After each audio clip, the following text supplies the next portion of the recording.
Students, today we will start D and F block elements. D block elements are called transition elements. Transition elements. And F block elements are called inner transition elements. Inner transition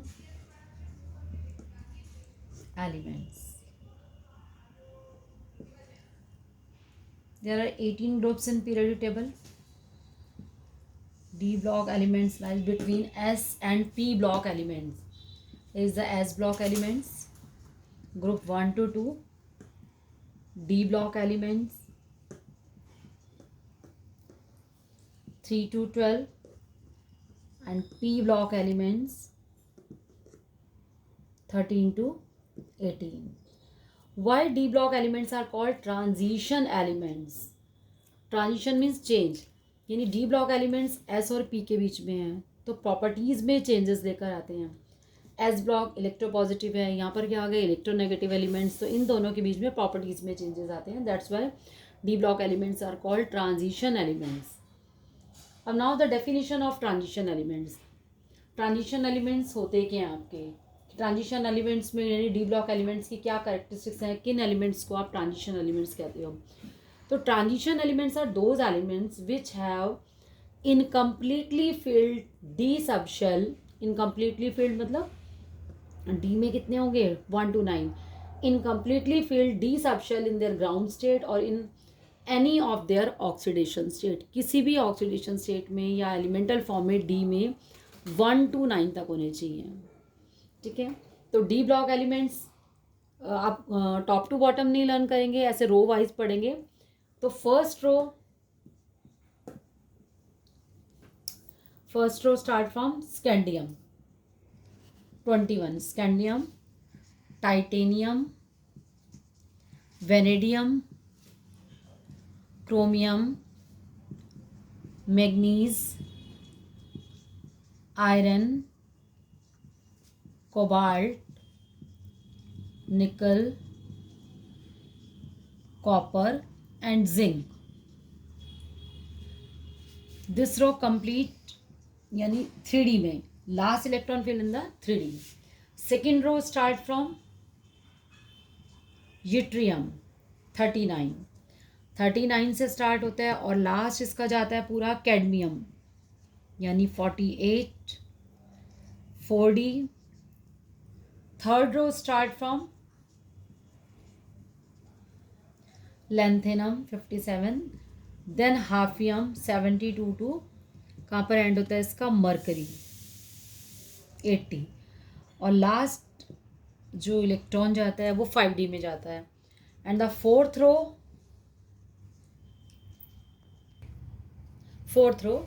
start from actinium. Incomplete row है अभी ये. These elements यानी last electron fill in the 5D में. तो students आपको पूरी रो, first row तो अच्छे से लर्न करनी है स्कैंडियम टू जिंक तक, second row yttrium to cadmium तक, थर्ड रो में lanthanum, then hafnium to mercury, और फोर्थ रो जो आपकी स्टार्ट हो रही है वो किससे है आपकी एक्टीनियम से आ रही है ना. अब वाई क्वेश्चन आपका आता है कि transition elements have incomplete d sub shell in their elemental form और in their any oxidation state. तो माइंड में ये चीज़ आपने क्लियर करनी है. कॉपर की जाता है सिल्वर और यहाँ पर हम लेते हैं gold. Why zinc cadmium mercury are not regarded as transition elements. Question is why zinc, cadmium and mercury are not regarded as transition elements. इनको ट्रांजिशन एलिमेंट्स की तरह क्यों नहीं कह पाते हम? Definition of transition elements is transition elements are those elements which have partially filled और यानी incompletely filled d sub shell in their elemental form in their any oxidation state. तो the atomic number of zinc is 30. 30 means electronic configuration 1s2, 2s2, 2p6, 3s2, 3p6, 4s2 and 3D10। D यहाँ पर fulfilled हो गया, incomplete field नहीं है। In their oxidation state zinc show Zn+2, 4s0, 310। It means zinc, cadmium, mercury तीनों ही ना elemental form में और in their any oxidation state में किसी में भी डी में इनकम्प्लीटली फिल्ड नहीं होता, उनका डी जो है फुल फिल्ड होता है। So zinc, cadmium, mercury are not regarded as transition elements. And the next question is why copper, silver, gold, why copper, silver, gold are called transition elements. तो अब मैं इसको एक्सप्लेन करती हूँ यहाँ पे। Silver, gold, copper, silver and gold में अगर हम देखते हैं तो copper atomic number 29, 29 means last में 4s2 3d9। तो आपको मालूम है क्रोमियम और कॉपर ऐसे केस हैं जिनके डी में 9, 4 या 9 नहीं रहते। In the case of chromium, chromium के केस में कितना होता है, इलेक्ट्रॉनिक कॉन्फ़िगरेशन लास्ट वाला होता है 4s2 3d4। तो हम इसको कर देते हैं 4s1 3d5 half filled. Same copper के केस में क्या आएगा, 4s1 3d10। Copper elemental form में तो इनकम्प्लीटली फिल्ड शो नहीं कर रहा, but in the oxidation state we see in the oxidation state Cu+1 here is 4s0 3d10, but in Cu+2 oxidation state it show 4s0 3d9। तो copper, silver, gold जो हैं oxidation state में they show incompletely filled d sub shell. तो that's why copper, silver, gold are regarded as transition element. Now the all of you know copper, silver, gold are called coinage metal, means coins बनते थे इन metals के ना, अभी भी बनते हैं copper, silver, gold, coinage metals। अब now the अगर आपको सेकेंड रो पूरी लर्न करनी है तो first number yttrium, then zirconium, niobium, इस तरह से पूरी पूरी रो को जो है लर्न करोगे। लेंथेनम से स्टार्ट है, देन हाफियम, ऐसे करके पूरी रो, नहीं तो लास्ट वाला ये तो अच्छे से आपको लर्न करना ही करना है इसमें, ठीक है। अब आते हैं नेक्स्ट इसमें general electronic configuration of transition elements. Now the general electronic configuration, general electronic configuration is n-1 d 1 to 10 ns 0 to 2. This is the general electronic configuration of d block elements. Now the general characteristics.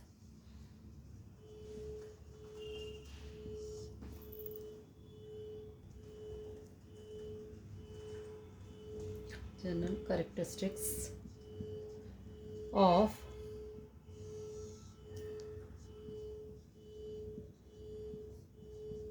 Transition elements.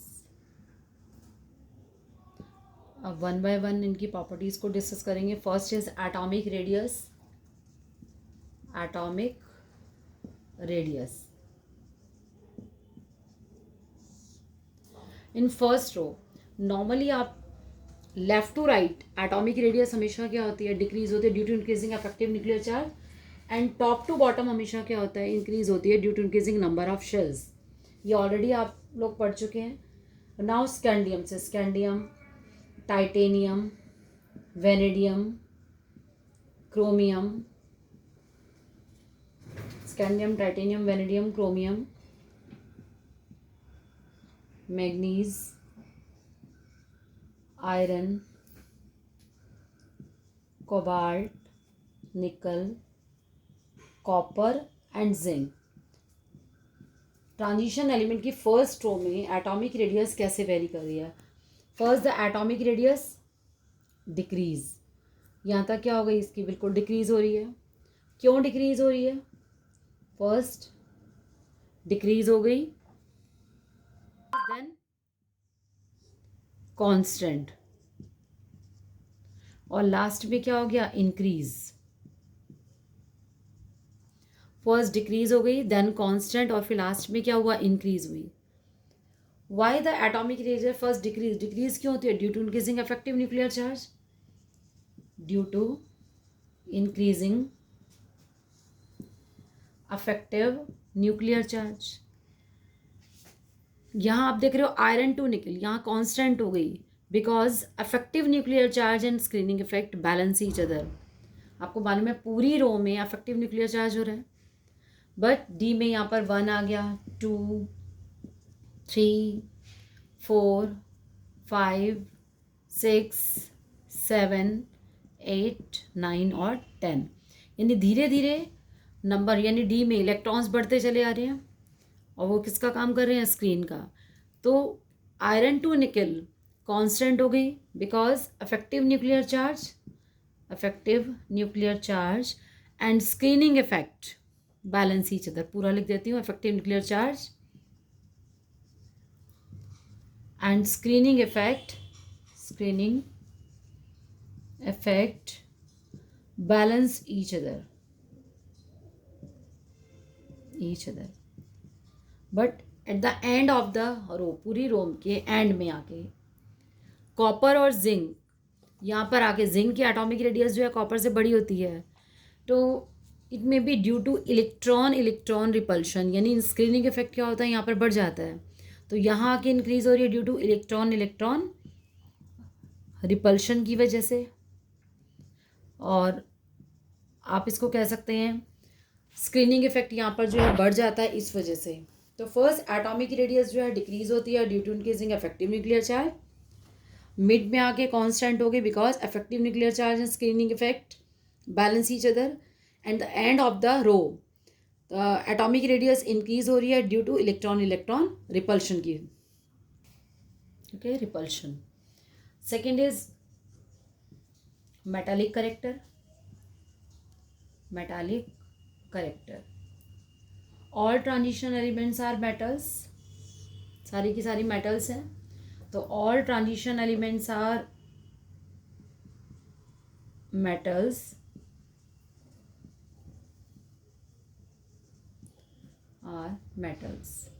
तो metals की जितनी properties हैं सारी वही property show करते हैं। They have high tensile strength, they have high density, high melting and boiling point, high melting point and boiling point, high tensile strength,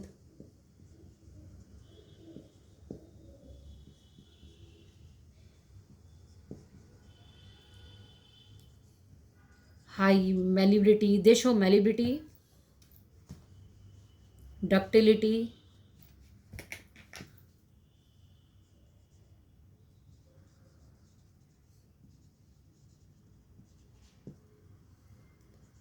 they show ductility।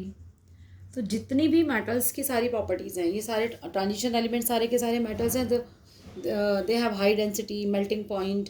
अब melting point में zinc, cadmium, mercury को अगर discuss करेंगे, they are exceptions में।